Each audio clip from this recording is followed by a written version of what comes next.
Изучать все системы нашего тела – это очень круто, но если изучать их по отдельности, чуть глубже, вот что поистине удивительно. И мы считаем, что самая удивительная система нашего организма – иммунная система. Почему? Потому что она создает клетки, которые работают вместе день и ночь, чтобы защитить тебя от вредных патогенов, которые хотят навредить тебе, и ты даже не замечаешь их в основном. Патогены может обозначать множество вещей: вирусы, бактерии, грибок, протисты, паразиты. Наше тело имеет внешнюю защиту против них, например, кожа.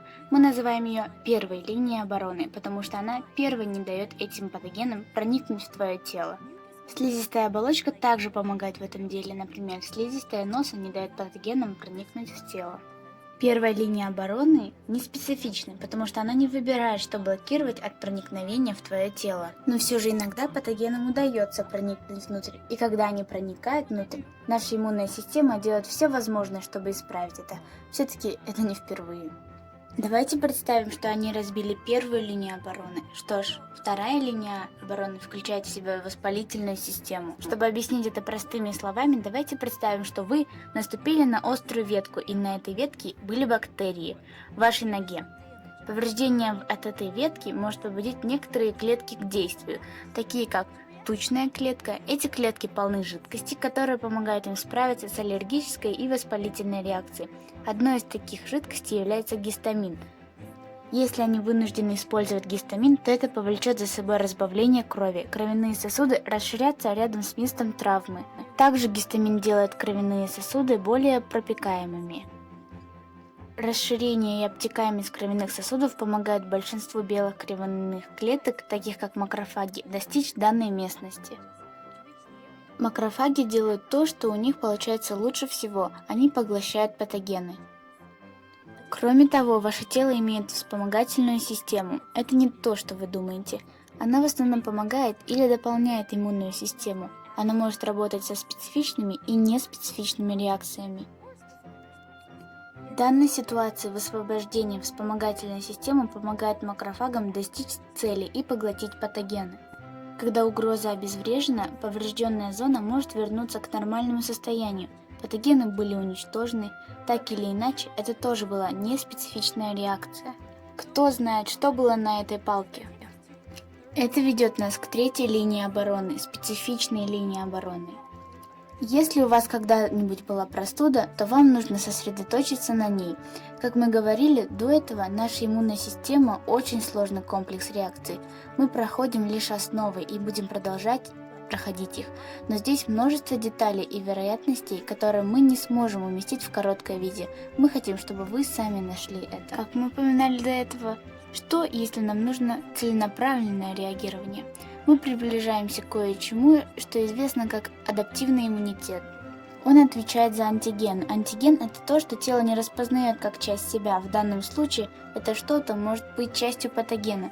Этот адаптивный иммунитет будет третьей линией обороны, если в первой и второй не хватит, чтобы остановить патоген. Мы хотим сфокусироваться на двух основных функциях адаптивного иммунитета – клеточной и гуморальной. Клеточный включает в себя цитотоксические Т-клетки. Цитотоксическая клетка – белая кровяная клетка, которая имеет возможность уничтожать клетки, которые были заражены патогенами. Он делает это посредством высвобождения сигналов, которые вынуждают клетку сделать апоптоз, который заставляет ее самоуничтожиться. Он делает это посредством высвобождения пирофрина, который образует дыры в оболочке клетки. Он вынуждает воду и ионы течь через него, и это уничтожает клетку. Когда клетка, которая была заражена, уничтожается, это также уничтожает патоген, или как минимум значит, что патоген не может больше копировать себя в данной клетке. Суть в том, чтобы это заработало, тебе нужно простимулировать цитотоксичную Т-клетку. Стимуляция цитотоксичной Т-клетки может значить, что инфицированная клетка должна быть представлена как антиген, который содержит патоген в зараженной клетке. Зараженная клетка показывает антиген своей оболочке, как маленький флаг, который говорит «Я заражен». Это активирует Т-клетку, связать и освободить сигналы, которые вызовут апоптоз клетки. Но здесь также есть другой способ стимуляции цитотоксичной Т-клетки. Помните, как макрофаги поглощают патогены? Когда они делают это, патоген и антиген превращаются в поверхность макрофага. Белая кровяная клетка, которая называется Т-хелпер, может объединиться с макрофагом. Макрофаг начнет выпускать химические сигналы, благодаря которым Т-хелпер тоже начнет выпускать химические сигналы, которые простимулируют Т-клетку. Т-клетка начнет поиски инфицированной клетки, чтобы остановить патоген и продолжит умалять иммунную систему.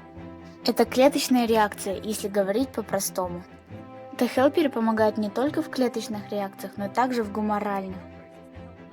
Так что же происходит в гуморальной реакции? В случае, когда макрофаг поглощает патоген и приобретает антиген с патогена на своей оболочке, затем объединяется с Т-хелпером, этот Т-хелпер также стимулирует белую кровяную клетку, также известную как Б-клетка. Б-клетка – это клетка, которая имеет возможность создавать антитела. Прежде чем я объясню, что такое антитела, мы должны вспомнить 3 слова, которые звучат схоже и также участвуют в иммунной системе. Антиген, который обозначается как инородное тело.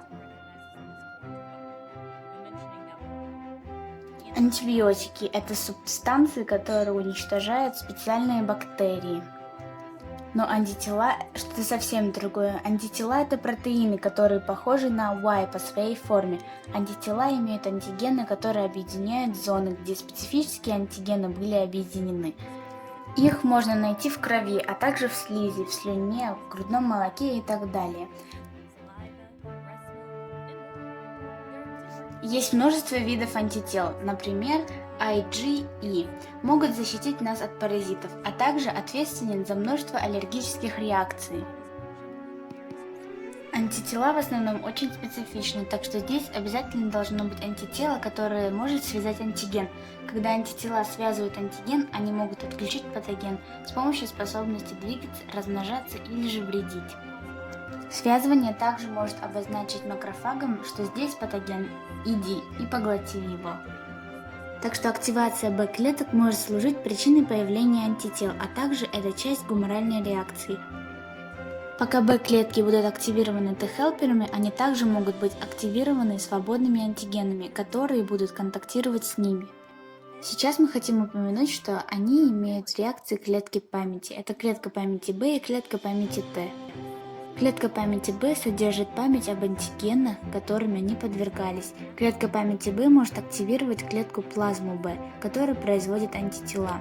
Клетка памяти Т может активировать цитотоксичную Т-клетку, которая преследует зараженные клетки. Способность сохранять память очень важна, а также она помогает производить вакцину. Вакцину можно представить как слабый патоген. Это значит, тело не будет заражено, но иммунная система сработает. Благодаря активациям иммунной реакции клетки памяти, которые участвовали, запомнят данные об этом патогене. В общем, наша иммунная система невероятна. Существует множество книг, которые посвящены данной теме.